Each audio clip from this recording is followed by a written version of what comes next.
Hey there. Hey there. It's another beautiful day. Let's watch some stuff.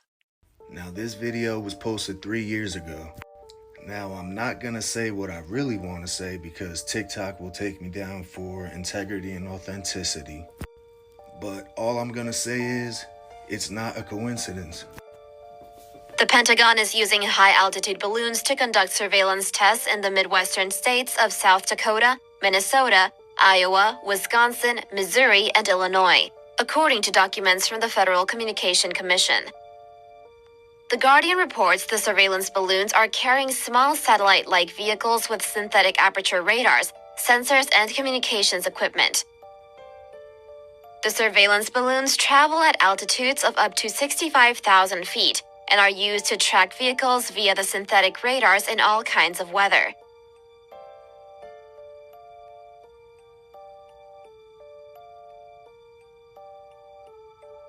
The Guardian reports that the balloons use an advanced mesh networking technologies, which allows them to share data and communicate with one another.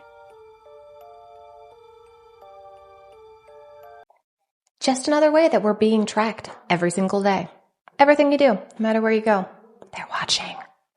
The Titanic was a hit job. It was no accident or mistake that the Titanic sank in 1912. You think all the richest people in the world on the world's safest boat in a single boating crash was an accident? There's not a chance. Basically, all of the world's elites at the time had already purchased tickets and were scheduled to take this cruise together. You're talking about the Rothschilds, the JP Morgans, and Mr. Astor, who was the richest American at that time. He owned nearly 40% of every mortgage in America at that time. The story goes that the Rothschilds wanted to create a central bank, but Mr. Astor and many of his extremely rich friends, who basically controlled the country and all of its politicians, opposed the central banking system, and they would never allow a central bank in America. So when all the world's richest people boarded the ship right before the boat took off, the Rothschilds and JP Morgans all exited the ship just minutes before takeoff. So now all of the richest people who opposed the central banking system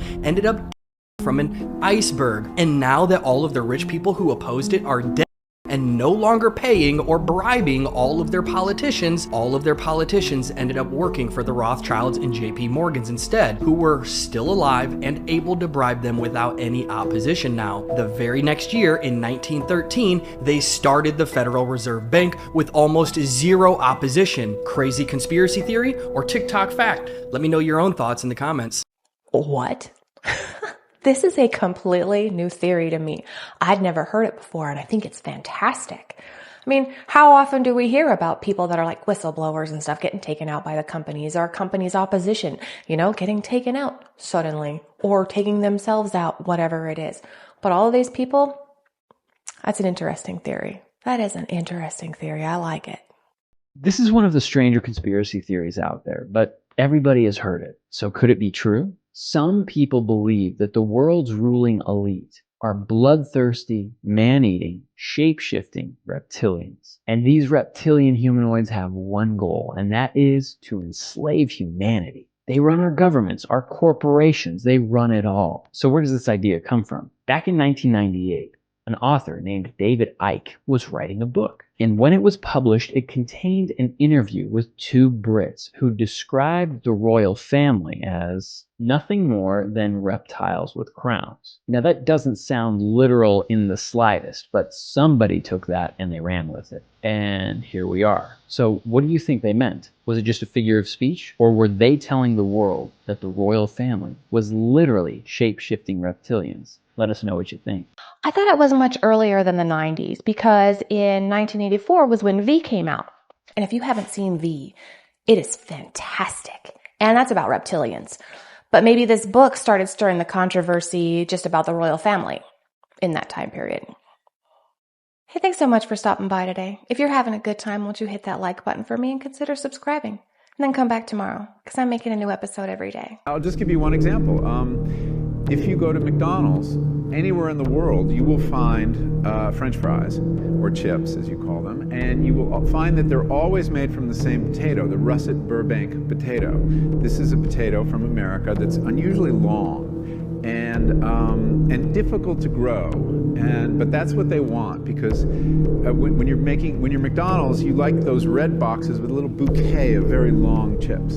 It looks really good. And so they insist that all their potatoes be russet Burbanks, and they further insist that they have no blemishes at all. There's a very common defect of russet Burbank potatoes called net necrosis. And you've seen potatoes with a little brown line sometimes, or spots that come through it. Well, McDonald's won't buy them if your potatoes have that. And the only way to eliminate that is to eliminate an aphid. And the only way to do that is with a pesticide called Monitor that is so toxic that the farmers who grow these potatoes in Idaho won't venture outside into their fields for 5 days after they spray. And then when they harvest their potatoes, they have to put them in these atmosphere-controlled sheds the size of a football stadium because they're not edible for 6 weeks. They have to off-gas all the chemicals in them. It's been a very long time since I've eaten anything from McDonald's, and that's just another reason for me to continue refusing. What role in the Middle East again does Israel play in this? Israel was created as the instrument to bring about the Battle of Armageddon and the fulfillment of prophecy, a war that will be so terrible, where nuclear weapons will be used, so that the American citizens and the other people in the world will get down on their knees and beg for no more war. And what is the answer to that? They're going to be told the only way we can guarantee no more war is if we destroy the sovereignty of nations and we come together as one humanity in a one world government. Right. Now I'm telling you, unless the American people wake up and stop it, starting in about 1996, the Battle of Armageddon will become a reality. 40 years ago he said that. So do you agree with him? Do you think that's what's going on? Do you think that the whole dispute going on in Israel right now is a catalyst to World War III? I am right now, actually, Nicole Brown Simpson, that I wasn't actually murdered, that somehow Hollywood staged this or did something to make it look like I had died. And then I came back as journalist Megyn Kelly. And I guess also decided to make myself a public figure. I didn't decide to lead this quiet life, having gotten away with this ruse. I decided to go back on the air under the name Megyn Kelly. I am right now, actually, Nicole Brown Simpson. Okay, first of all, she would have to be 65 years old. Now, I know there's a lot of stuff that can be done to make a person not look 65 years old. But that much stuff? Nah, I don't buy it. Over here fishing at the Guadalupe, and look what we got on. A shark, bro. What? That's a black tip, right? Yeah. I don't know. Yeah, he's black tip. That is crazy. Bring him over here. I think I got that still eater on. So I did a little bit of research because I was wondering if that was a saltwater river or a freshwater river, and certain times of the year it can become more saline. So, and it is connected to the ocean in the Gulf of Mexico. So there is a possibility that sharks, they swim up there and then you can catch a shark. It depends on how close they are to the ocean, especially for black tips. But then I found this. Do you know that they actually had documented bull sharks stuck in the Great Lakes? Sharks swimming 1,000 miles from, Louisiana up rivers and getting stuck in the Great Lakes. These people were going into the river and these bull sharks were killed. Right. Like in a river. Yeah. Like, what? Yeah, they found them all the way up in Illinois. Yeah. Yeah, it's crazy. What the fuck? Now, I have always had a particular distaste for the ocean because stuff wants to eat you in the ocean. I've never had a problem swimming in lakes or rivers or anything like that. Freshwater stuff, right? Nope, not anymore. Apparently those aren't safe now either. You really believe what they tell you? Have you heard of the orphan trains? It was a covert operation to repopulate and reshape the American Midwest. This is as dark and scary as it sounds. Between 1854 and 1929, the United States was experiencing massive waves of immigration that was flooding into urban areas. There was a need to spread the population more evenly across the country, not only to alleviate the overcrowded cities, but also to exert control over areas in America. So, the U.S. government came up with a plan. They took over 250,000 orphaned and homeless children from New York City and other urban areas, placed them on trains, and sent them to rural towns across America. This plan was sold to the public as giving these children a fresh start, but the reality was much darker and more complex. Many of these children simply vanished. Over 100,000 children disappeared as soon as they stepped onto those trains. Was this just a result of poor record keeping, or is there a more sinister story behind these missing children? What the actual F? Oh my goodness. Now I had never heard of this before, and I was like just scrolling through TikTok and someone's like, look this up. And I did. And oh my goodness. Like, I don't like theories that surround like children missing or anything happening to children. It makes me sick. And,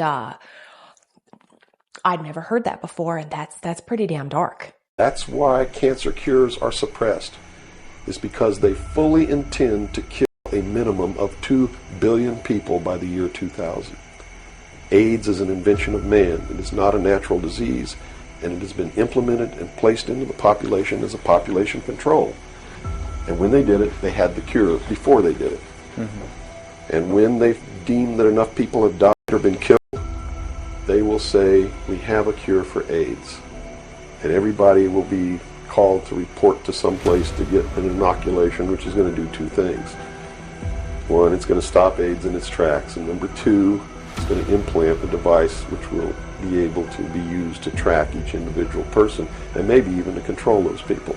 There are so many things going through my brain about that clip right now. I'll try to get some of them out, but I can't make any promises. It's not going to be very pretty. So, first of all, if this was a created disease, it basically stayed in one specific group of people, one lifestyle, right? It did spread out a little bit, but not as much as it could have if it was as good as they wanted it to be.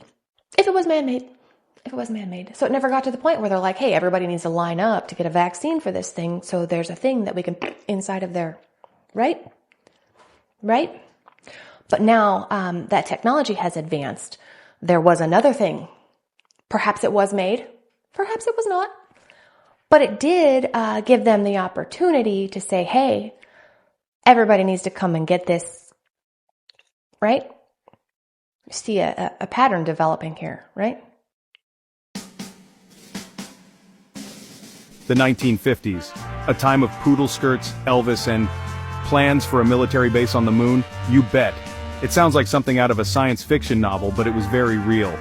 While the world swayed to rock and roll, a top-secret project was brewing in the heart of the United States.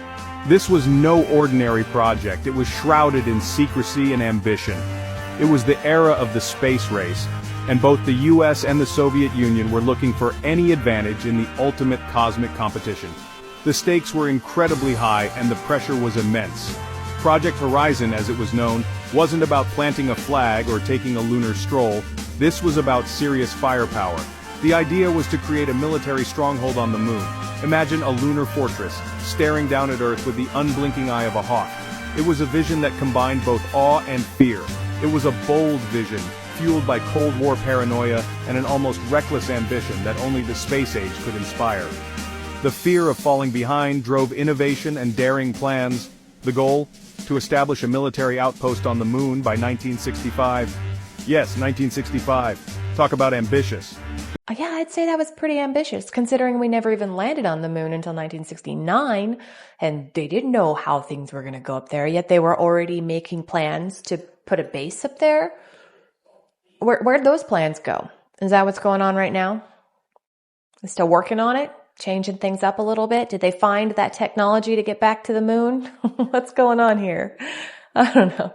I'm going to call it for today. Thank you so much for sharing your time with me. Come on back tomorrow. We'll watch some new stuff. I'll say different things. It's going to be fantastic. Until then, have a wonderful day.